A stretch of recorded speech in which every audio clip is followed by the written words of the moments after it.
uhoraho twereke impuhwe zawe kandi uduhe umukiro wawe.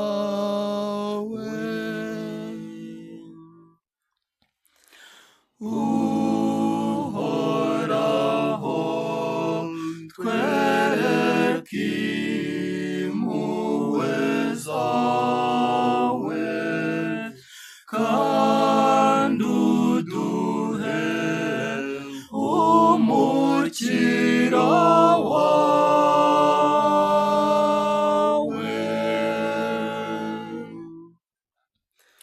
Ndashaka kumva icyo uhoraho Imana avuze, aravuga iby'amahoro y'umuryango we n'abayoboke be, kuko ubuvunyi bwe buba hafi y'abamutinya, kugira ngo ikuzo rye rigume mu gihugu cyacu.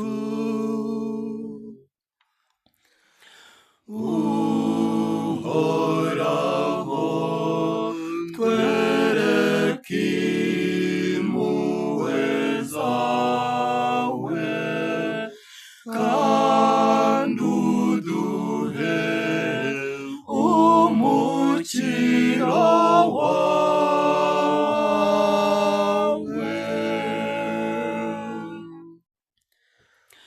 Impuhwe n'ubudahemuka byarahuriranye,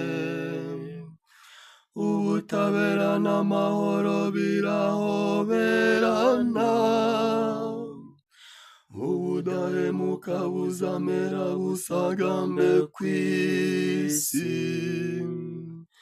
maze ubutabera bubururukireho buva ku ijuru.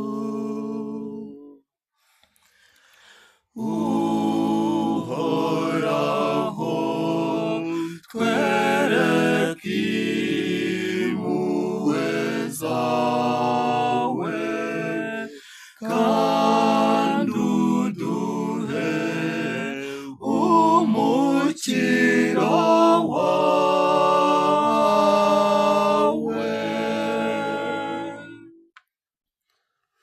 Uhoraho ubwo azabaha ihirwe, maze isi yacu izarumbuka imbuto, ubutabera buzamugenda imbere, n'intambwe ze zigaragaza inzira.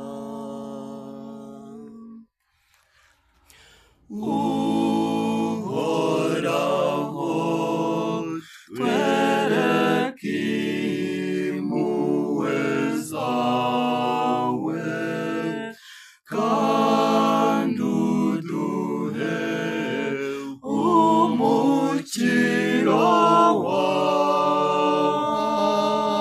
wawe.